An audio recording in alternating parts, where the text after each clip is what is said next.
Welcome everybody. We are here with the first game of today's first clan war, a round of 8 quarterfinals, or it's a round of 6 actually, PSY eSports League. And yeah, we are on Newkirk Precinct, and in the bottom left hand side of the map we find the player taking the red color for the pro KIngz. This is ZertoN, or ZertoN if you would pronounce it in German. And going to the bottom right, we have the other Terran. He's taking the green color, representing Gplay. This is Archangel. And somehow, looks like both players pretty much doing, somehow doing the same a little bit. But yeah, there's the first difference already. We have no Reaper for Archangel right here, but the Reactor, on the other hand, yeah, it's the Reaper for certain, and he also does not wall off the choke here. Not really sure what this is all about. Maybe he's expecting a Reaper from the other side as well, so the only thing that will come into his base will not be blocked by any wall off anyways. And yeah, therefore he's just going for no wall off in that position. 2 Marines being built for Archangel right here, and the factory also is finished and is going to add the tech lab instantly. And with the starport as well, I guess we might see, I mean, no, it doesn't have to be eventually necessarily. Yeah, it was a tank there for first.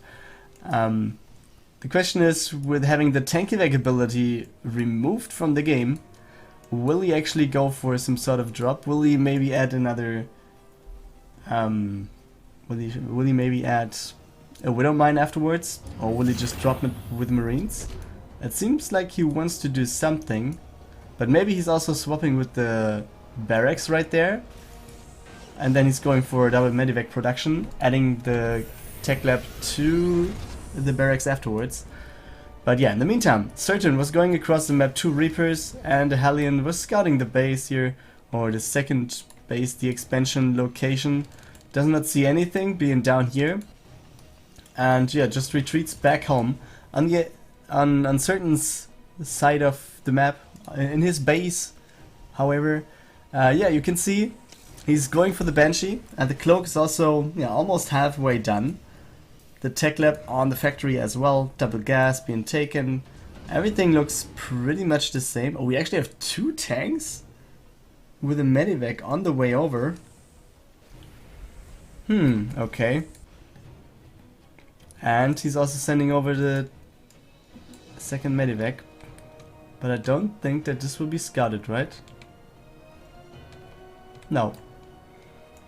Then she's just flying across this, meaning we might have 2 tanks and 8 Marines in here, which is a way stronger army composition than whatever ZertoN has down there. And we see the cloak is being cancelled. That's such a good move here, such a good catch for Archangel. It's also taking out the second tech lab and the reactor at the, what was the barracks, I think it was? Yeah, it was the barracks. But yeah, we have the Banshee over here as well with no cloak. It at least gets 5 kills. On the other hand, we have more kills incoming. It's up to 12 already. The tank going down, but the Marines will hold this, right? But nevertheless, we have enough damage being dealt here by Archangel. He's trying to delay the second base a little bit more, but he's not going to get this. But no, yeah, I think good job here by Archangel. He was pretty much doing a good job with focusing the tech lab on the starport. I think if he wouldn't have done that, the damage in his main base would be way more. I think the workers killed count by the Banshee would, yeah, maybe even be more than 12. Right now it was 5, but yeah, 12 was Archangel's kill count. But let's see, we have a second Banshee going across the map for ZertoN. The question is, he does not go, he does not have cloak anyways, so he will just go in with no cloak, and yeah, there will be Marines, but Banshee is quite strong against Marines still, but he will get more and more kills, guys. 3 more, 4 more, 5 more. But now, yeah, the Viking comes back, the Marines are there, and that's it. 6 more kills overall. Yeah, it's almost equal. 13 to 11. So, yeah, looks quite okay for ZertoN, to be honest. He actually has the expansion there. It's down. We have the expansion for Archangel as well, but it's just flying over. But if we watch the work account, we see the lead for ZertoN, but the downside of this, he does not have any army at all. It's 25 to 8 army supply, so it's the 2 tanks and that's it for ZertoN here. And he really needs to do something. I mean, yeah, he has a Viking there as well, sorry for that, but yeah, he's pretty far behind, I would say. And we see the Marines being rallied over. Guess there will be another push in just a second. We have more SVs in production for both players. The better production facility on ZertoN's side of things. Now we have 3 barracks instead of just 1 for Archangel. So the longer Archangel waits with his attack, the worse it gets for him. I mean, he has 3 Vikings, so he will take out this one easily without any problem at all. He's scanning the main base. And he sees that there's almost nothing. 2 tanks being dropped, being sieged instantly. Even the Vikings are landing, going to the tank. I'm not sure if that's the best idea, but he's taking that one out, so I guess it's worth it. With no Vikings in the air for ZertoN anyways. Yeah, the Vikings can just tank a little bit. But I guess, yeah, with 2 tanks being sieged down here, I think he could just have gotten them up to the air again. And we have more Marines incoming to the second base over here. The reinforcements from Archangel are going to destroy the mineral line of the second base. So actually there's not that much mining. In terms of mining, we have the upper hand for Archangel right now. And the tanks will go down. But 19 workers killed. And still some Marines over here doing their job, at least damaging the command center a little bit more. And in the meantime, yeah, with 19 worker kills, Archangel takes the lead in worker count, 35, 36 now to 23, while the army is still looking pretty equal. Both players have started, I mean, ZertoN is almost finishing Stim, and Archangel has just started it. But I think this is not going to matter that much, since Archangel has enough army to actually deal with everything for now. We also have the engineering bay right here, so I could actually imagine like 2 turrets on the left hand side so he can avoid drops somehow. But it seems like he just wants to be the aggressor right here. He's lifting all of those Marines again, going to the main base, and there's just 1 tank for now and a lot of Marines. So actually the production facility is pretty much in favor of ZertoN, and he takes out all of those Marines and really drops some more. I'm not sure about that, man, with the tank right there. Shouldn't do that. So let's watch what Archangel is doing. He's up to 5 barracks. How many do we have over here? Still 3. So actually, I was wrong just a second ago. The production facilities have changed. Archangel is in the lead. He has the better income. It's 15 workers ahead actually. So that, yeah, you can see the income at the bottom. It's pretty much in favor of Archangel right now. So yeah, with having 2 pretty good attacks here, with just 1 being countered, this looks pretty good for the Gplay player. And now we see some sort of doom drop. Oh boys, ZertoN is going for it. And yeah, just to see, this one's 28 to 11 worker kills. Some of the units of Archangel are still outside. We have a lot of Marines right here, but if he's coming in from the left hand side and the tanks get sieged, oh, you have to siege the tanks, guys. Oh boys, the Marines will... Oh, they take out the tank. That's pretty good. He's dropping the Marines on top of the tanks. He will, losing the medivacs though in the meantime, but I think Archangel will be able to hold this. He has the better army, and yeah, will take out everything on the ground, takes out 1 more medivac while it's flying away. And yeah, he lost quite some workers, 15 as you can see, and therefore the worker count swapped again. But it looks like we will have another drop by Archangel in just a second, and he's on the way over already. Besides this, we see the third command center being finished for Archangel. Yeah, it will be an orbital, so you can fly it over, I guess, to like this location.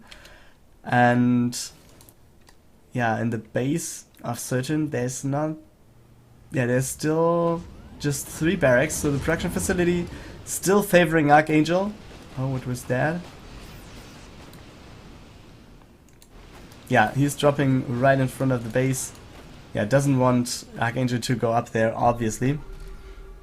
And yeah, I guess there's no way he's running into this one. So let's see what's going on down here. Archangel actually going for the marine shields. Meaning, yeah, he's equaling out that tech disadvantage there. And if he has done that, I mean, it's not researching that long, he's pretty much ahead. Because he has +1/+1 finished. So that's a pretty good advantage to have. Nevertheless, ZertoN going for another Doom drop, going to the main base here. And yeah, the most, not most, but a good chunk of the army is actually outside of the base for Archangel. So let's see how this is going to take. We have the sensor tower just finishing, but this is not going to matter that much. The tank is focused instantly. He should not get into the turret range with his medivacs right there, but he's going in and he's losing all of his marines, but he's also losing a lot of, or he's also killing a lot of marines and workers as well. So yeah, worker count is equaled out with having 6 kills now. So let's watch this counter aggression with the marines that were out on the map actually. And yeah, with the medivacs, high ground vision is there. The tank has been taken out, some marines been taken out, and this looks pretty good for Archangel. He's going into the main base.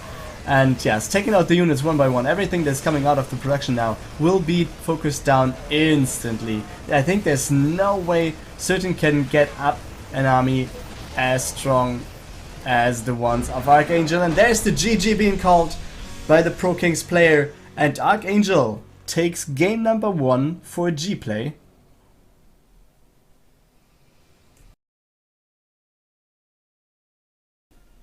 Welcome back everybody, but actually I could say welcome to game 2, but I think we will have to reopen this one, to be honest.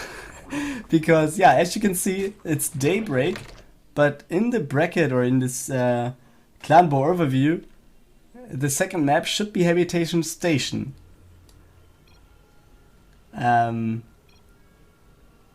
So I have no clue if we're going to play this game actually. Let's see, there's an admin in there, so no, we have to rehost. Okay, so Xadas is the PSY eSports League admin. No, we have to rehost is his call.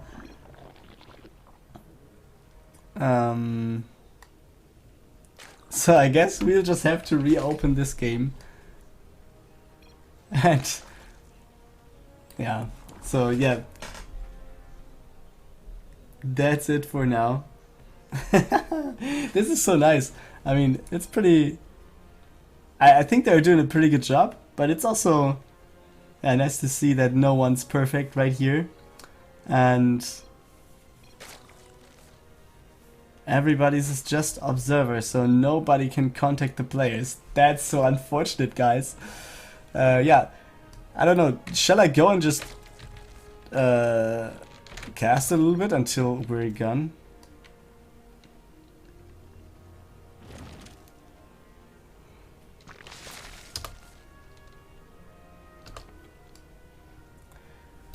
Yeah, I don't know. Let's just pretend nothing happens right here. We are 3 minutes in, so let's start casting.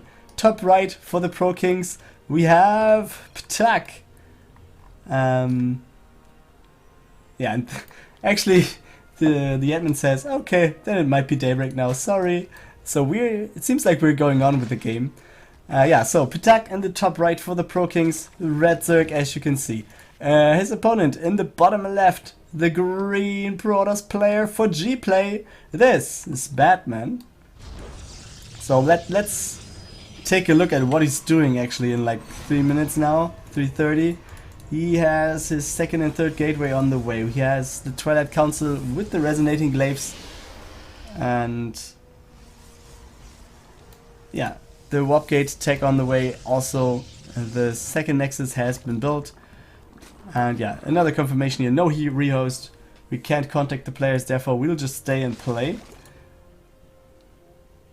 And yeah, on the other hand, Ptak also being on 2 bases only, let's say. But nevertheless, let's take into regard that this map is pretty hard to take a 3rd base on, especially against Protoss, I think. Especially in Legacy of the Void with a lot of harassment tools like the Adept. Yeah, you could just, I don't know, harass the hell out of these bases, I think, with them being so wide open and also with having 2 ways to escape to, or at least 2 ways. Yeah, I can understand that the Zerg player wants to do something on 2 bases, or at least have some units before going to a 3rd to not lose it over and over again.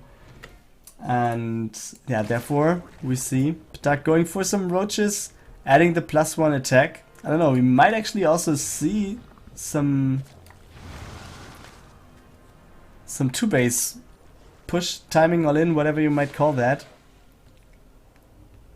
And he's also actually going for spores, so he might be afraid about any Stargate play from coming in. And what do you see here? There we go, the first Oracle on the way over. And will it be scouted? I don't think it is, right? Hasn't been scouted from this Overlord, most likely. And there he's going to the main base. Yeah, it's just dropping the Revelation and going away. Nice choice right there. On the other hand, we have some roaches out on the map. He's going for the rocks, is he? No, he's just scouting around. Oh no, he's actually going for the rocks.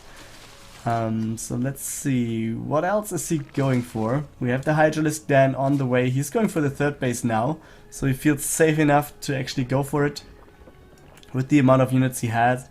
But yeah, the Adepts will come in, scouted by the Overlord right now, and they are not doing anything yet, but this could be a pretty hard surround. If he would have just sent the roaches in from the left hand side, I think he could have surrounded a lot of stuff. Yeah, those shades were cancelled, so he will just take out all of those Adepts.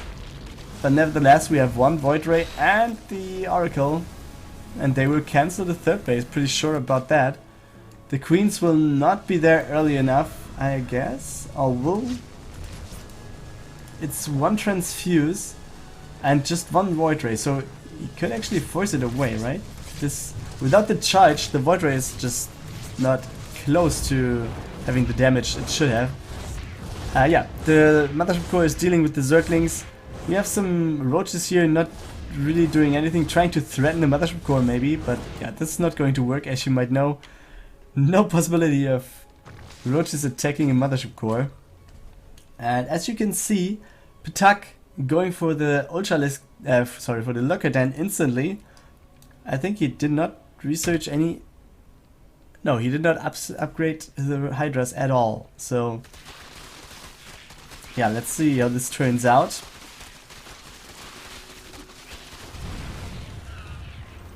At least he wants to go for the Lurkers pretty fast.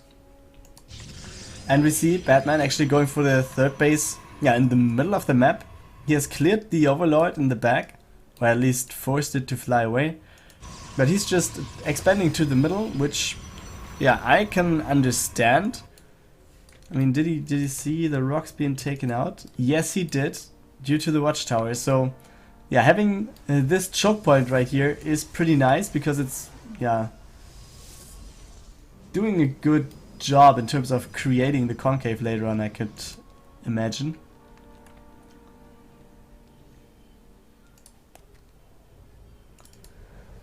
Yeah, Creep Shred is starting to get going for Ptak now.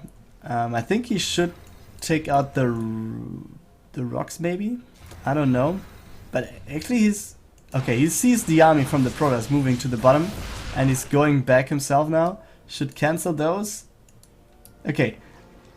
2 things I don't understand. btman not attacking those creep tumors, and Ptak not cancelling them. So, yeah, I guess those creep tumors should have been taken out. Oh, he's blinking forward to take out the base, losing some stalkers in the process, and I guess he'll get surrounded, right? The Zerglings will be there. nice force fields, or let's say okay force fields. Could have been better, I guess. But the Hydras are there. But without range, without attack, Hydras are not as good as they could be.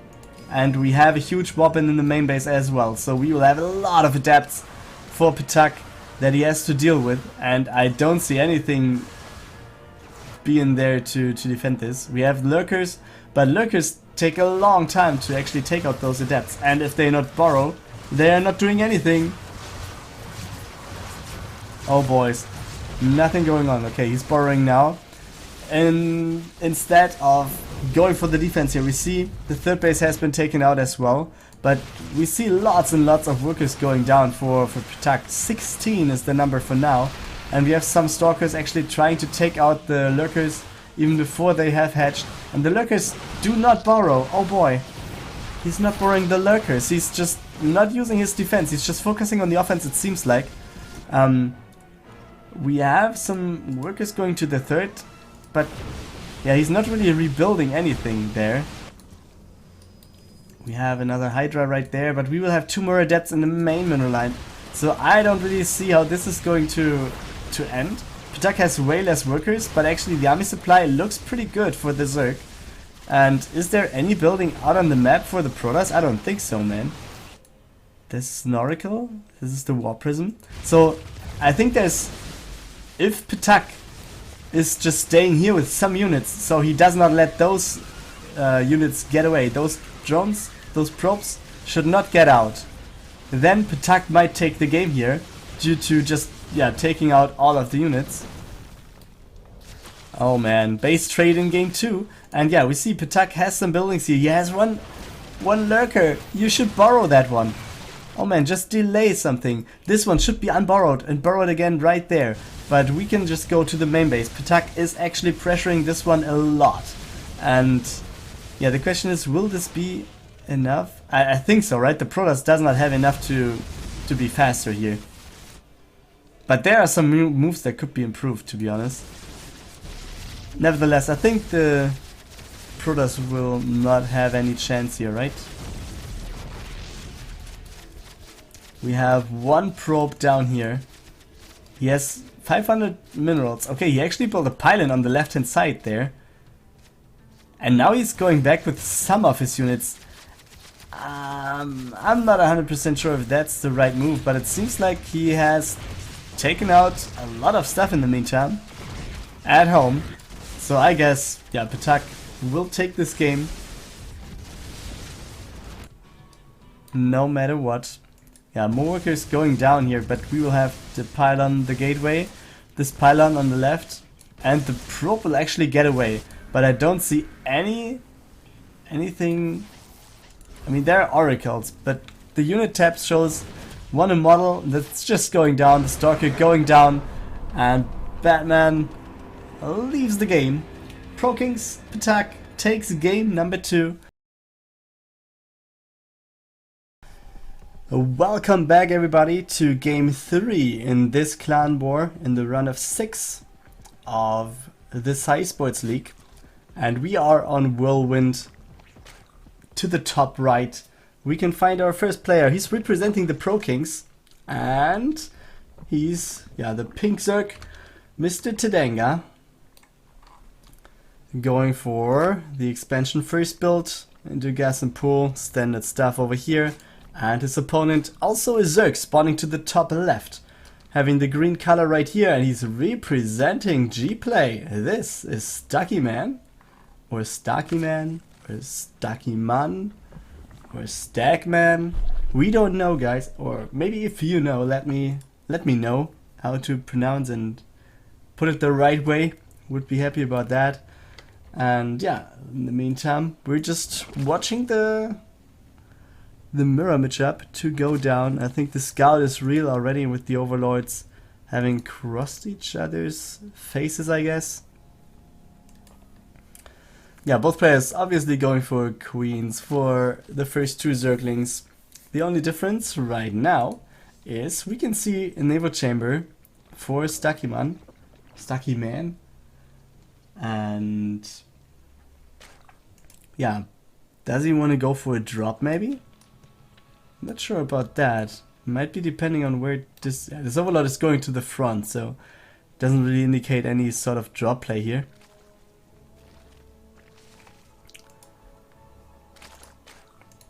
It's just going for +1 attack. Okay. Can work, can work. Let's see. Zerglings going to the bases. Yeah, counts the number of workers. Does not go to the main base though. Does not go for the scout over here. And the Zerglings of Tadanga will not achieve anything. 2 queens at the front. And then that's it. We have the Baning Nest on the way for stakmaN as well.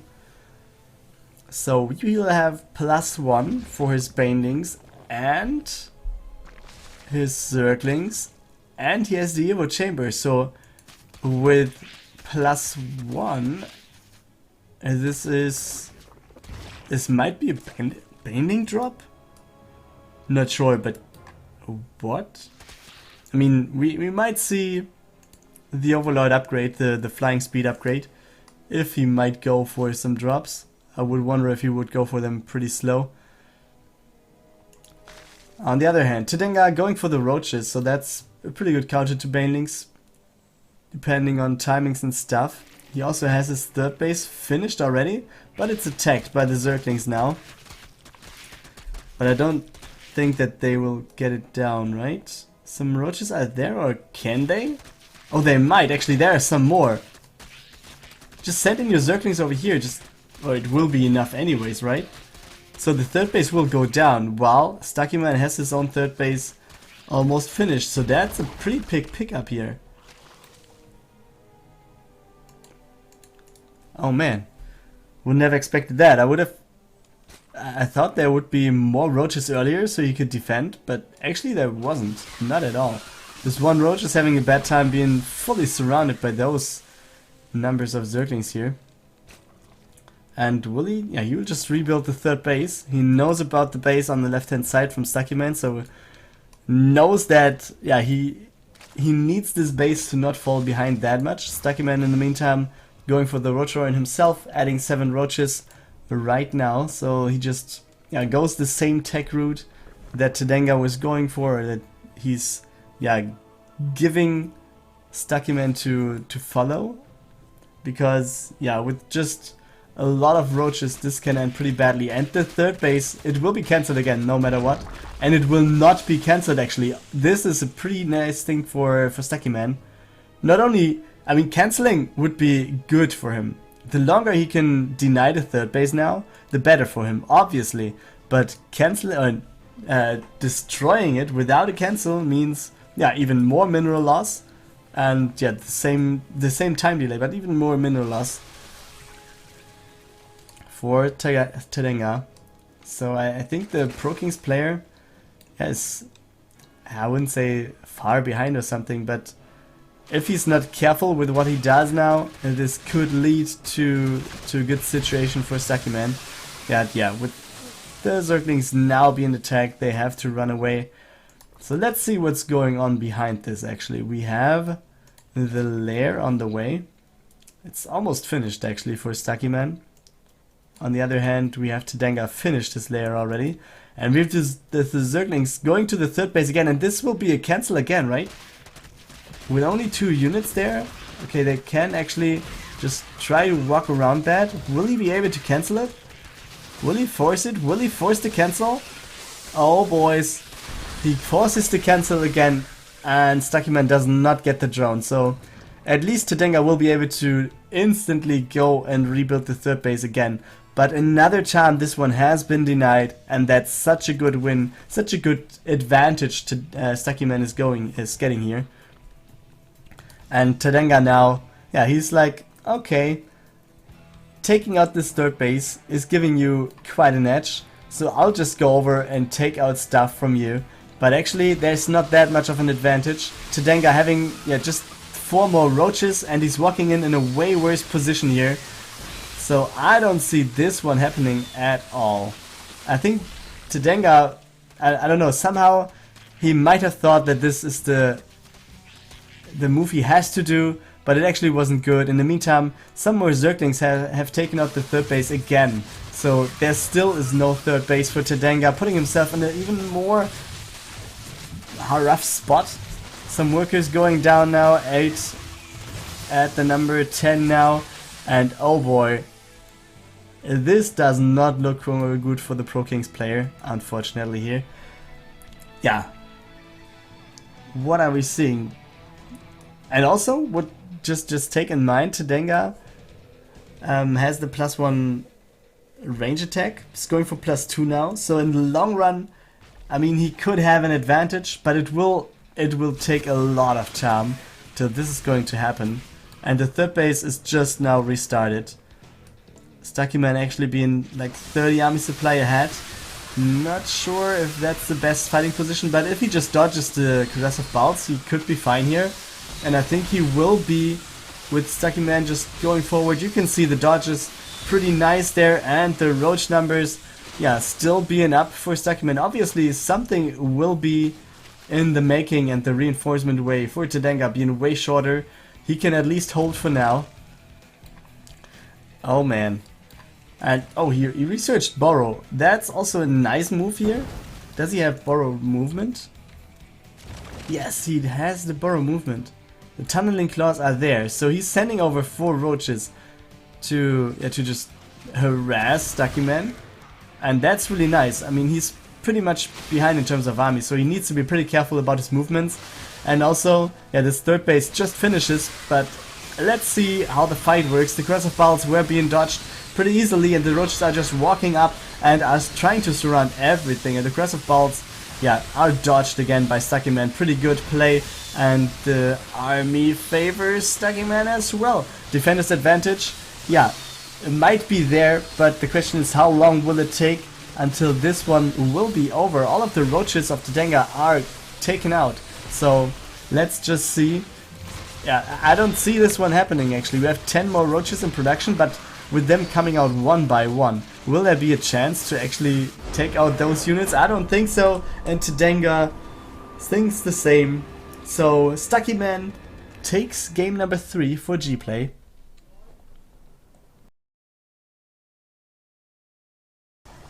And welcome, but before starting, let me say thank you to Argnar. Thanks for following, man, that's pretty awesome. And now, welcome to game 4 in this clan war of the PSY eSports League. Quarterfinal, round of 6, whatever you might call that game.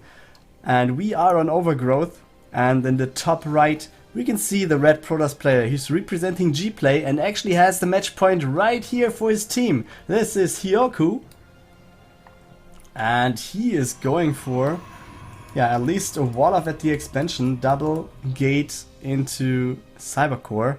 Going over to the bottom left, his opponent right there. Oh no, actually it's a she, as far as I know.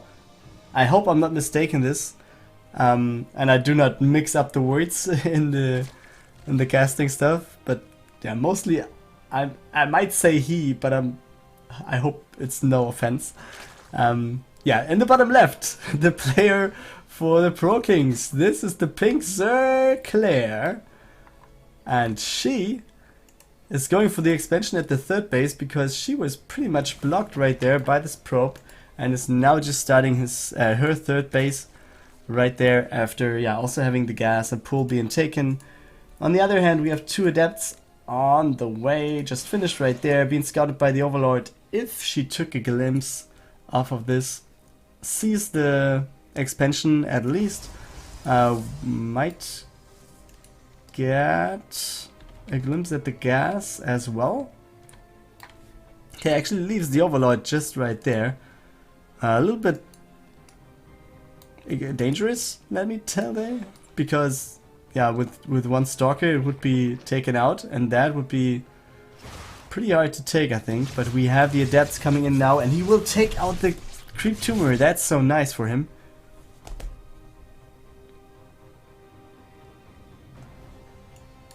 Yeah, second base started. Claire having the queen there. No workers yet. The adepts going out again.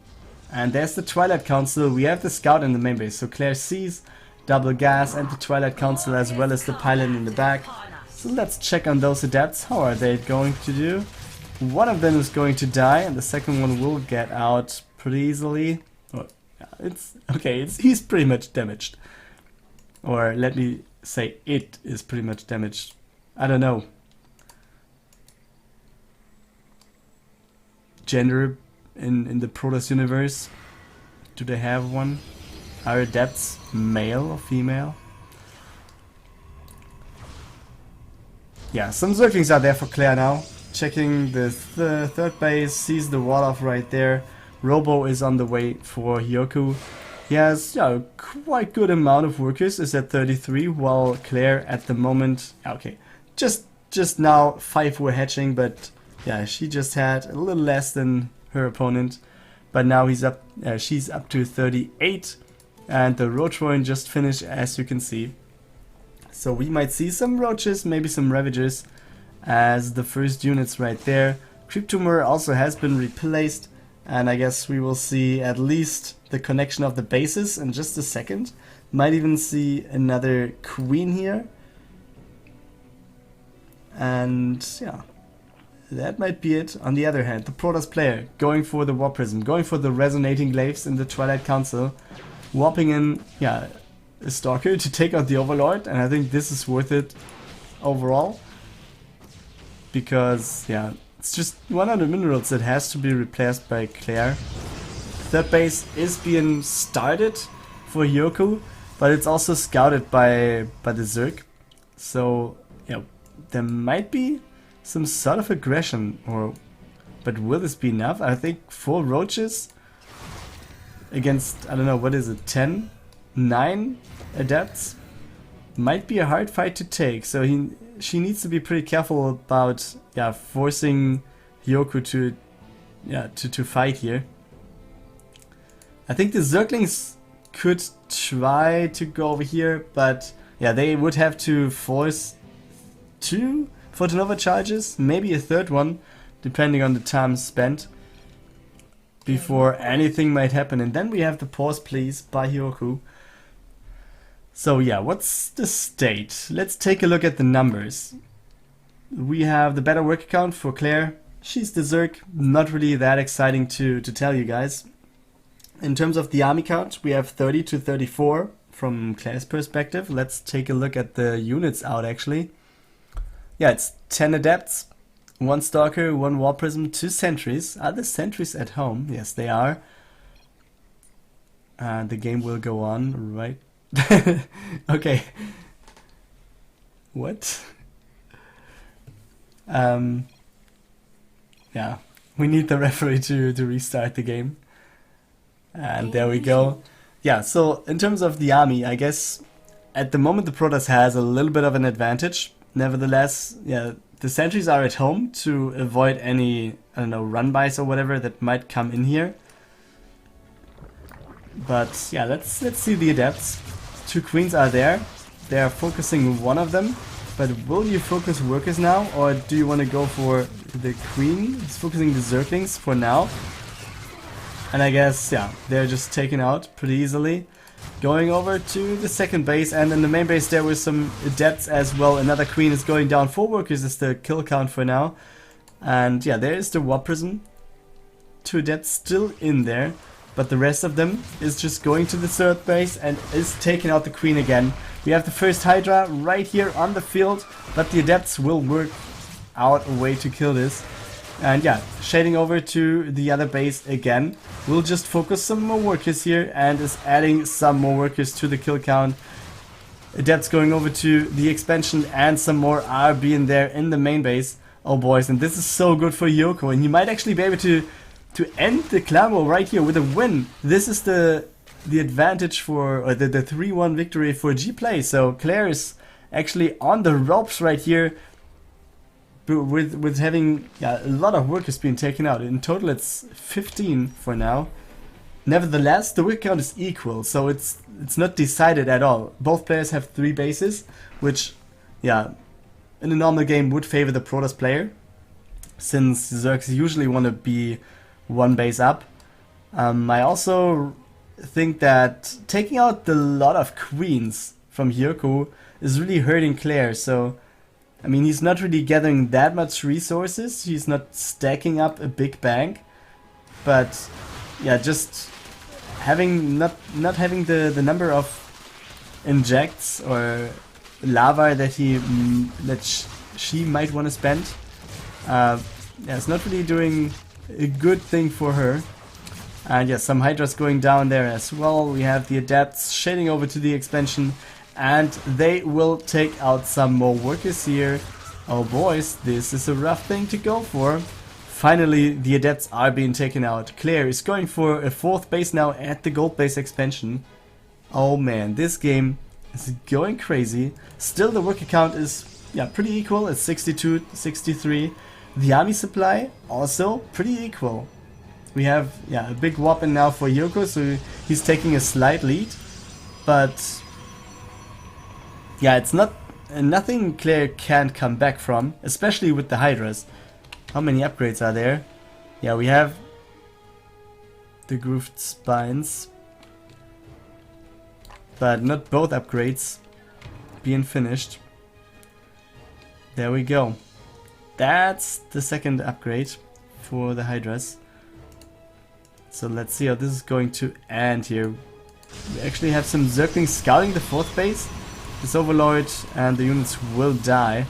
And I really think that Claire should go for some more queens, maybe adding 1 queen would be pretty nice, to just go for some more creep to have the better movement for, especially for the Hydras. And also I would like her to take out the rocks here to have the movement possibilities to reinforce through this way and not have to take this one at the bottom or this one, which is way more dangerous, at the top. And there you can already see Hyukoh trying to start an attack. We have the blink bags for Hyukoh. First disruptor shot, this does not hit anything, but the second one is pretty nice here. One of the Hydras is doing a good job, but it will be taken out now as well. And now we have a blink forward, and that's what I meant, man. There's no... The way of reinforcements is pretty hard to control. I mean, if you're just adding them to your army, they might just run the front way and be taken out. So that's just what we saw from those Hydras going to the front. And while we are fighting here, the Protoss is going into this gold base location, and this base will be in the books of history in just a second. So that's it. Another good disruptor shot right there. Hyukoh taking a huge lead, 88 to 49 army supply. We have some zealots at the second base as well. Charge is finished, and there's the GG call by Claire. And Hyukoh takes this map for Gplay, which leads to a 3-1 victory in this clan war for Gplay.